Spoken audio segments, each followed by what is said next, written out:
All for One's relationship with All Might spans generations, but his most twisted contribution was indirectly training the hero who would eventually surpass his greatest enemy. By killing Nana Shimura, All Might's mentor, All for One created the burning desire for justice that would drive All Might to become the symbol of peace. But All for One's training didn't stop there. Every encounter between them pushed All Might to become stronger, faster, and more determined. Their battles weren't just conflicts, they were lessons that taught All Might how to fight someone with overwhelming power and limitless quirks. When All for One captured Bakugo, he was effectively training the next generation of heroes by forcing them to witness true evil and overcome their fear. His presence pushed Midoriya and his classmates to grow beyond their limits. Most importantly, All for One's existence taught All Might the importance of finding a successor. Knowing that he would eventually fall to All for One's schemes, All Might carefully selected and trained Midoriya to carry on the fight. All for One essentially forced the creation of the very system that would lead to his defeat. Even in their final battle, All for One was still teaching, showing Midoriya exactly what kind of enemy he would face and what it would cost to defeat him. By pushing All Might beyond his limits one last time,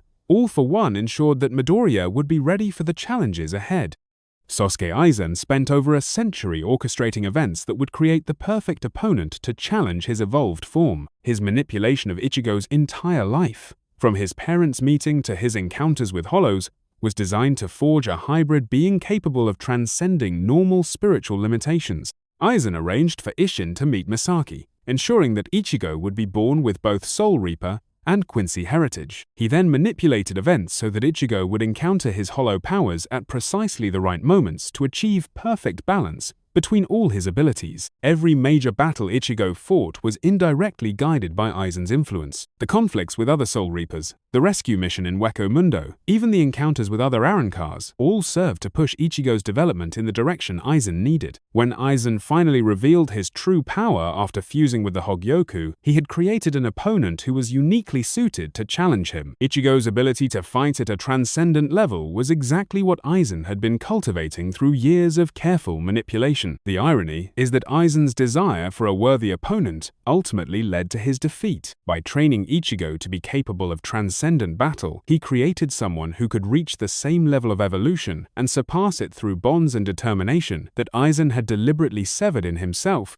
Dio's century-long influence on the Joestar bloodline created the very lineage that would eventually destroy him. By killing Jonathan and taking his body, Dio inadvertently strengthened the Joestar family's resolve and awakened stand abilities throughout their descendants. When Dio awakened as a vampire, his conflict with Jonathan taught the Joestar family the importance of Hamon and fighting supernatural threats. This knowledge was passed down through generations, preparing future Joestars for the battles they would face. Dio's use of Jonathan's body created a psychic connection that awakened stand abilities in Joseph, Jotaro, and other Joestar descendants. By stealing Jonathan's body, Dio inadvertently gave his enemies the very power they needed to defeat him. During his time in Egypt, Dio's presence attracted stand users from around the world, creating a network of enemies that taught Jotaro and his companions how to fight different types of stands. Each assassin Dio sent actually made the Joestars stronger and more experienced. Most importantly, Dio's evil inspired Jotaro to develop the iron will and tactical thinking necessary to defeat him. Without Dio's threat looming over his family, Jotaro might never have achieved the level of determination needed to overcome the world's time-stopping abilities.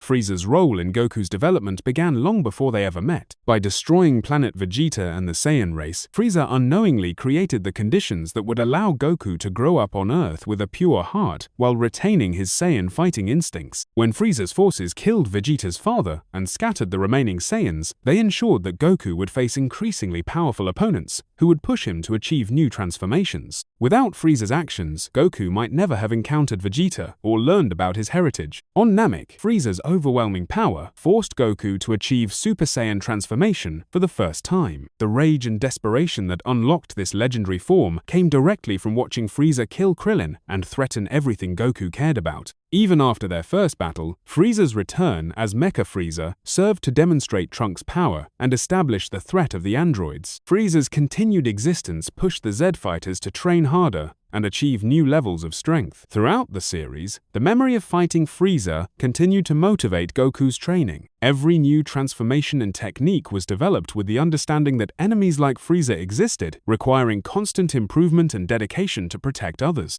Madara's influence on Naruto's development spans the entire series, though most of it was indirect through his manipulation of other characters and events. By creating the conditions for the Nine-Tails attack, Madara unknowingly set in motion the events that would create his ultimate opponent. Through his control of the Masked Man identity, Madara orchestrated many of the conflicts that forced Naruto to grow stronger. The Akatsuki's pursuit of tailed beasts pushed Naruto to master his Nine-Tails chakra and develop new jutsu. Madara's manipulation of Sasuke's development also indirectly trained Naruto by giving him a rival whose growth paralleled his own. Their competition pushed both characters to achieve levels of power that neither could have reached alone. During the Fourth Great Ninja War, Madara's overwhelming strength forced the entire Shinobi Alliance to work together, teaching Naruto the importance of cooperation and shared strength. These lessons were crucial for his eventual confrontation with Kaguya. When Madara finally faced Naruto directly, he pushed the young ninja to access Six Paths power and master sage techniques that would be essential for protecting the world. Even as an enemy, Madara was teaching Naruto how to bear the responsibility of protecting everyone. Father's centuries-long plan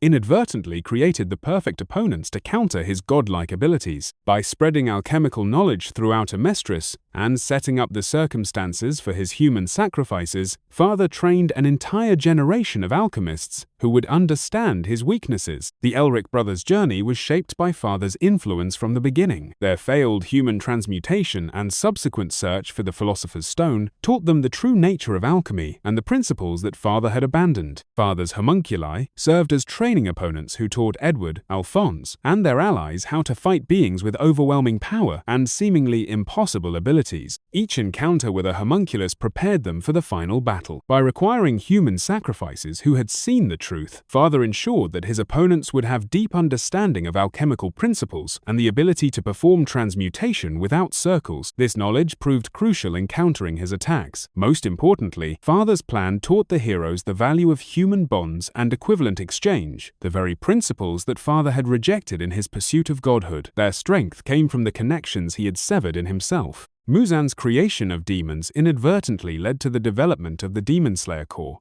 and the breathing techniques that would eventually destroy him. By spreading his curse and creating monsters, Muzan forced humanity to develop the skills necessary to fight back. The tragedy of Tanjiro's family was directly caused by Muzan's influence, but it also created the determination and compassion that made Tanjiro uniquely suited to face the Demon King. Muzan's cruelty forged his own nemesis. Every demon that Muzan created served as training for the demon slayers who would eventually face him. The Upper Moons, in particular, pushed the strongest slayers to develop new techniques and achieve higher levels of mastery. Muzan's blood demon art abilities and regeneration taught the Demon Slayer core how to create weapons and techniques specifically designed to kill immortal enemies. Their entire fighting style was developed in response to his powers. By transforming Nezuko into a demon who retained her humanity, Muzan unknowingly created proof that his curse could be overcome. This gave Tanjiro the hope and determination needed to face Muzan without hatred, ultimately allowing him to find a cure rather than just seeking revenge.